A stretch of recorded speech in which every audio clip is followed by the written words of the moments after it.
வருஷம் மே மாதம் வெயில் கொளுத்துச்சு.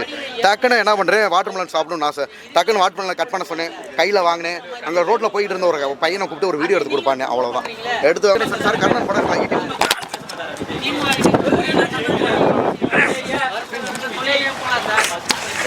சாப்பிட்டோம். அதில் ஒரு ரிசன்ட்மா நிறைய பேர் அதில் வந்து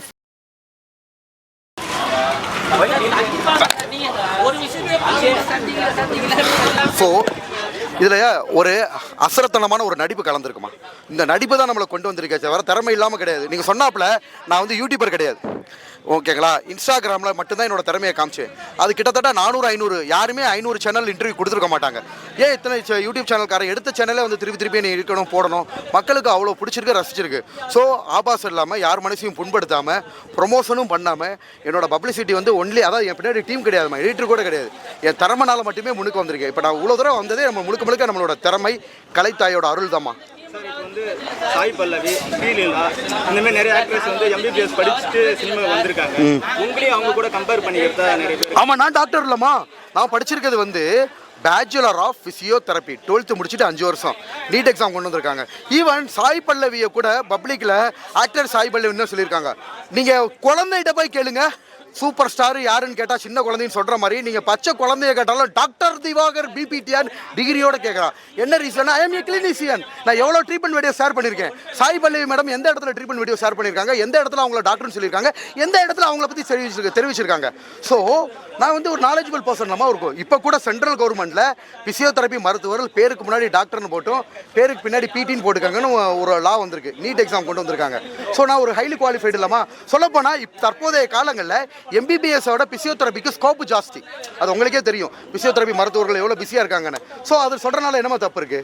ஓகே சார், இப்போ வந்து நீங்கள் ரீல்ஸ் பண்ணிட்டு சினிமா வந்தீங்க, சந்தோஷம் தான் சார், நல்ல.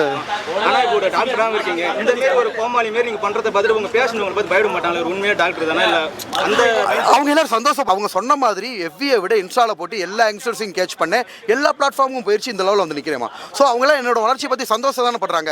அதில் எதுவும் ஆபாசம் இல்லை, யாரையும் அட்ராக்ட் பண்ணுற மாதிரி தானே இருக்குது. இப்போ சிவாஜி கணேசன் சார் மாதிரி நடிச்சு காமிச்சேன். இதெல்லாம் ஒரு நல்ல ஒரு அட்ராக்டிவ் கோச் எல்லாம் பண்ணுறது பெரிய விஷயம் தான். ஆனால் சார் இப்போ நீங்கள் எவ்வளோ இன்டர்வியூ கொடுத்துருக்கீங்க, நீங்களே சொல்லியிருக்கீங்க நிறைய சேனலுக்கு ஒரு சீசன்லாம் நீங்கள் தொடர்ந்து உங்கள் இன்டர்வியூ தான் வந்துட்டு 500 சேனல் யாருமே இன்டர்வியூ கொடுத்தது இல்லாமல் போர் அடிச்சிடும். கேள்வி யாரும் உங்கள்கிட்ட கேட்டான்னு தெரியல. வாட்டர்மெலன் வச்சு அது பண்ணணும் எப்படி சார் உங்களுக்கு தோணுச்சு? அது நேச்சுரா பண்ணதாமா. இப்போ 3 படம் தனுசு, அதெல்லாம் நடிப்பை காமிச்சினுமே காமிச்சேன். இல்லை சார், அந்த இடத்துல அந்த சீன் பண்ணணும். ஓப்பனாக சொல்லவா, ஸ்ட்ரோக் பேஷண்ட் பார்க்குறதுக்காக போனோம்மா. ஆக்சுவலாக நம்மளோட வளர்ச்சியை பார்த்துட்டு சார் நீங்கள் நல்லா நடிக்கிறீங்க. ஆக்சுவலாக ஓப்பனாக சொல்லவா, நான் இன்ஸ்டாகிராமில் வீடியோ போட்டது காரணமே என்னோட பேஷன்ஸ் தான். ஒரு யங்ஸ்டர் பொண்ணை ட்ரீட்மெண்ட் பண்ணுறேன், அந்த பொண்ணுக்கு 20 வயசு. அப்போ என்ன சொல்லுது, நீங்கள் ஃபேஸ்புக்லேயே போடுறீங்க, இன்ஸ்டாகிராமில் போட்டால் தான் உங்களுக்கு வியூஸ் அதிகமாகும், நீங்கள் நல்லா பண்ணுறீங்க, உங்கள் லெவல் எப்படி வருது பாருங்கன்னு சொல்லிட்டு என்னோட பேஷன்ஸ் சொன்னனால தான் நான் இன்ஸ்டாவில் வீடியோ போட ஆரம்பித்தேன். ஃபேஷியல் எக்ஸ்பிரஷன் சாப்பிட்றோம்ல, வாட்டர்மெலன் சாப்பிட்ற ஸ்டைலே தனியாக இருக்கும். வாங்கிக்கிட்டு அந்த ஃபேஷியல் எக்ஸ்பிரஸ் ஒன்றும் இல்லை. அஜித் வாலி சார் வந்து வாலி படத்தில் அஜித் சார் மெல்லுவார் இல்லையா, நான் ஆக்சுவலாக அப்படி தான் நினச்சி பண்ணலை. நான் ஏன் ஓன் ஸ்டைலில் சாப்பிட்றப்ப கொஞ்சம் ஃபேஷியல் எக்ஸ்பிரஷன்ஸோட ஸ்டைலாக சாப்பிடுமா. அப்படி ஆக்சுவலாக நிறைய என்னோட ஈட்டிங் வீடியோ பாருங்களேன், முகத்தில் நவரசங்களையும் கொண்டு வந்து கொட்டியிருப்பேன். அந்த மாதிரி தான் பண்ணதுமா. நான் யாரையும் டிக்டேட் பண்ணி பண்ணல. சூர்யா சார் வந்து இப்படி தான் பண்ணியிருப்பார். என்னோட இதை பாருங்கள் வேறு மாதிரி போயிருக்கோம்.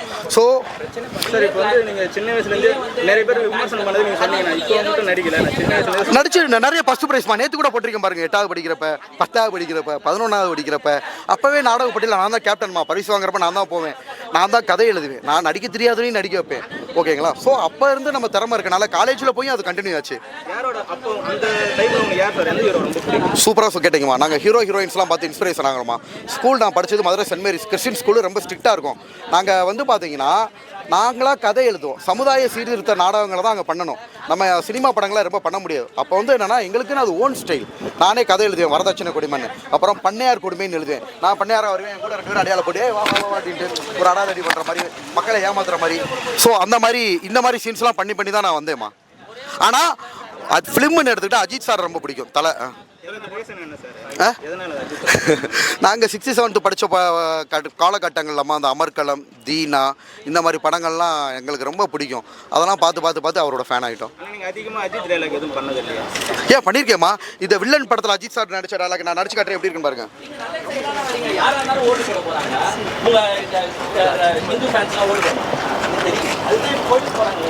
போன தடவை எல்லாருக்கும் 5000 கொடுத்தாரு, நெக்லஸ் எல்லாம் கொடுத்தாரு, இந்த தடவை ஒன்றும் கொடுக்கல.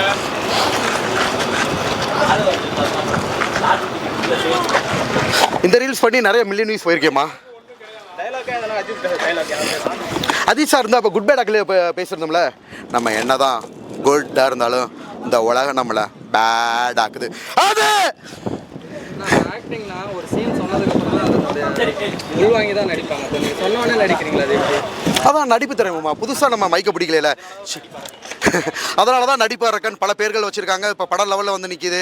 5 படம் நடிச்சிருக்கோம். ஆக்டர் இருந்தாலும் ஒரு சீன் சொன்னதுக்கப்புறம் அது அவங்களுக்குள்ள உள்வாங்கி அதுக்கப்புறம் தான் அந்த எமோஷனல் எடுத்துட்டாங்க. ஒரு எமோஷனல் சீன் சொன்ன உடனே டக்குன்னு எப்படி உங்களுக்கு எமோஷனல்? அதாம்மா கடவுள் கொடுத்த ஒரு வரன்னு சொல்லலாம். ஸோ இப்பேற்பட்ட நடிகர்கள் திறமையானவங்க ஸ்க்ரீனுக்கு வரணும் தான் இளைஞர்களோட ஆசைமா. ஸோ அது எப்போ வந்து நம்ம ஒரு நாயகன் அவதாரம் எடுக்க போகிறோம் தெரியல. அது கூடிய விரைவில் வரும். உங்கள் முன்னேற்றம் வந்து நிறைய பேருக்கு பிடிக்காம கூட இருக்கு. உள்ள இருக்கான வெளியே நிறைய சொல்றாங்க. அவங்களுக்கு நீங்கள் என்ன சொல்ல? அவங்க ஓப்பனாக சொல்லுவோமா, அடுத்தவங்களோட வளர்ச்சியை பார்க்காம அவங்களோட இம்ப்ரூவ்மெண்ட்டுக்கு அவங்க ஒர்க் பண்ணிக்கிட்டே இருந்தாலும் எங்கேயோ போயிடுவாங்கம்மா. ஏன் அவனை பிடிக்குது நினைக்கலாம். ஹேட்டர்ஸ் ஆக்சுவலாக நிறைய பேர் லைக் பண்ணுறாங்க, நிறைய ஷேர் பண்ணுறாங்க. அப்போ இவன்ட்ட என்ன இருக்குது அப்படின்றத அறிவுபூர்வமாக யோசிக்கலாம், போட்டியாக எடுத்துக்கலாம், புறம்பட தேவையில்லை. அப்போ அந்த எக்ஸ்பிரஷன்ஸ் காட்டுறான், எங்கிட்ட இருந்து எக்ஸ்பிரஷன்ஸ் காட்டுறான், இப்படி நடிக்கிறியா, என்ன பண்ணுறான். ஸோ அதெல்லாம் யோசித்து அதுக்கேற்றாப்புல ஆக்சுவலாக ஒருத்தவங்களை வீட்டில் இருந்தால் அப்படி தான்மா அவங்க எப்படி பெர்ஃபார்ம் பண்ணி எப்படி மக்கள்கிட்ட ரீச் ஆகிருக்காங்களோ.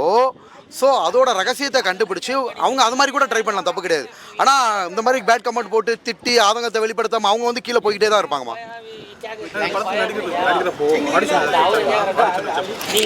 டேரக்டர் சார் ஒரு நாள் வர சொன்னார், பேசினார். ஸோ பேசின உடனே அவருக்கு எனக்கு பிடிச்சிக்கிடுச்சு, உடனே உள்ளே போட்டாங்க. அதே சின்னுக்குன்னா 2-3 பேர் பேசியிருப்பாங்க விடமா. பட் என்னன்னா அவங்களுக்கு என்ன ரொம்ப பிடிச்சிக்கிடுச்சு, ஸோ என்ன உள்ள தூக்கி போட்டாங்க. நான் 5 படத்துலையுமே ஆடிஷன் அட்டன் பண்ணலாமா. 5 படம் எனக்கு வாய்ப்பு கிடைச்சாங்க. எல்லாமே அவங்க ஃபோன் பண்ணி டிமாண்டடாக கூப்பிட்டு நடிக்க வச்சாங்களே தவிர, ஏன்னா நம்மளோட ஆக்டிங் தம்பி சொன்னாப்புல எல்லாருமே லைவாக பார்க்குறாங்கல்ல. அவங்களுக்கு வந்து நம்மளுக்கு ஆடிஷன் தேவை இல்லைல்ல. எந்த நடிப்பை கொடுத்தாலும் நான் நடிச்சு காமிச்சிடுமா. ஸோ என்ன பொறுத்த வரைக்கும் ஆடிஷனே தேவை கிடையாது. நீங்கள் இது வரைக்கும் எத்தனை தர்பூசணி சாப்பிட்டுருக்கீங்க சார்? ஒன்றும் இல்லை, கையில் மண் அள்ளி கொடுத்து இதில் எத்தனை கல் இருக்குன்னு கேட்குறேன். நிறைய தர்பூசணி சாப்பிட்டு இருக்கும், ஒரு கணக்கு இருக்கா? கணக்கு இல்லைம்மா. அதான் நான் ஒன்றே சொல்லிட்டேன் இல்லையா, கையில் நீங்கள் மண் அள்ளி கொடுத்து விஜயகாந்த் படத்தில் ஒரு படத்தில் வானத்தை பிள்ளையில் சொல்லுவாங்க, இதில் எத்தனை மண் இருக்குன்னு எண்ணி சொல்லுங்கன்னு கேட்குறேன். நிறைய சாப்பிட்டாச்சுமா தர்பூசணி, அளவில்லாதது. எங்கே போனாலும் அதை தானே கையில் கொடுக்குறாங்க. உங்கள் சிக்னேச்சர் ஸ்டெப்பு காட்டுங்கன்றாங்க. ஐயோ ரொம்ப நன்றிமா. நான் அந்த லெவல் வளர்ந்த காரணமே உங்களை மாதிரி மீடியாஸ், எஸ்பெஷலி யங்ஸ்டர்ஸ் தூக்கி விட்டனால தான் நான் அந்த லெவலில் வளர்ந்துருக்கேன். நிறைய மீடியாக்கள்மா எனக்கு இன்டர்வியூ வந்ததெல்லாமே அந்த சேனல் ஓனர் பார்த்து கூப்பிட மாட்டாங்க. அங்கே உள்ள ஆங்கர் யங்ஸ்டர்ஸ் இருப்பாங்க தெரியுமா, அவங்க போய் சொல்லி தான் என்னை எல்லாருமே எடுத்தாங்க. ஸோ இவ்வளோ தூரம் வளர்ந்ததுக்கு காரணமே யங்ஸ்டர்ஸ் தான். அதில் ஒரு டைரக்டர் சொன்னார்மா, தேட்டர் ஆடியன்ஸ் வந்து பசங்க தான், அந்த பசங்களை நீங்கள் கேட்ச் பண்ணிட்டீங்க, அதனால தான் மெயினாக உங்களுக்கு படம் கூப்பிட்றோம்னு கூட ஒரு டைரக்டர் சொன்னாங்க. என்னண்ணா படமா இல்லைம்மா, இப்போதைக்கு எதுவும் வாய்ப்பு வரல. 5 படம் முடிஞ்சதோட இருக்கு. அனைமா இந்த படம் ரிலீஸ் ஆயிடுச்சுல, இனிமேல் நம்மளுக்கு ஏறுமுகம் தான். அதான் ஓப்பனாக சொல்லலாம், இருக்கிறத விட்டுட்டு பறக்கிறதுக்கு ஆசைப்படுறதாம்மா. நம்ம ஆக்சுவலாக இதுக்கு இந்த ஃபீல்டுக்கே புதுசு. முதல்ல நடிப்பு திறமையை காமிச்சு இது டைரக்ஷன்லாம் அப்புறம் பார்த்துக்கணும். இப்போதைக்கு எதுவும் ஐடியா இல்லை. கிறிஸ்டோபர் நோலன் கூட்டா நீங்க நடிப்பீங்களா? வாய்ப்பு யாரு? கிறிஸ்டோபர் நோலன் கூட்டா. டைரக்டர் இருக்கார்ல, ஹாலிவுட்ல அவர் படம் புரியாதுன்னு சொல்லுவாங்க நிறைய பேருக்கு. அவர் படத்தில் நடிக்கணும் நிறைய பேருக்கு ஆசை. நீங்க சொல்ற நபர் எனக்கு யாருன்னே தெரியல. வாய்ப்பு கிடைச்சா போவீங்க? கண்டிப்பா எந்த வாய்ப்பு கிடைச்சாலும் பயன்படுத்துவோமா.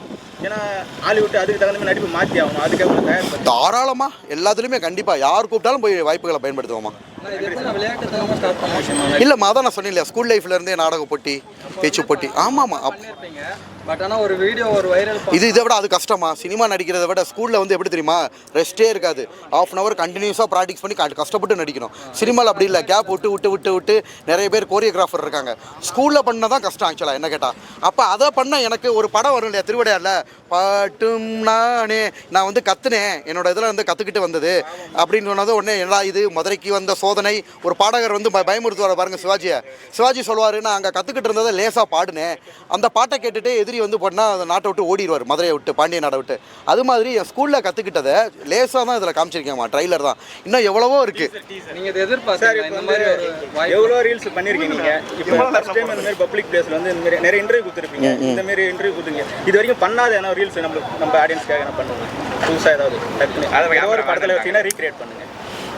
ஏன்னா யோசிக்காமல் பண்ணுறீங்களா? ஆமாம் இருங்க, இப்போ யூஸ்வலாக எனக்கு பிடிச்ச சீன்ஸாக தான் பண்ணுவேன். விஜய் சேதுபதி சார் இது பண்ணுவோமா, பொலக்கட்டும் பரன்னு ஒரு பாட்டு பண்ணுவார்ல, டான்ஸ் போட்டு யாரும் பிடிக்காத மக்கள் நான் பிடிக்கிறேன் இதான் நான் பிடிக்கிறேன் பாருங்க. விஜய் சேதுபதி சார் படத்தில் பண்ணுவார்ல, பொலக்கட்டும் பர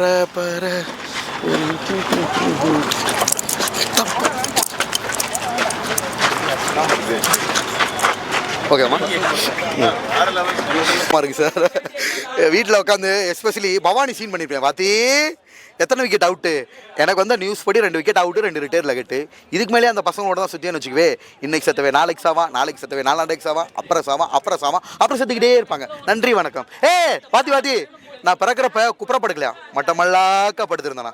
ஸோ இதெல்லாம் நான் ரீல்ஸாவோ என்னோட ஓன் வாய்ஸ்லேயும் பண்ணியிருப்பேன், குளிச்சதோடமா சோப்பெல்லாம் போட்டு. இப்போ அவர் படத்துலேயே ஸ்க்ரீனில் தெரிகிறப்ப இது ஒரு அசுர வளர்ச்சி தானே.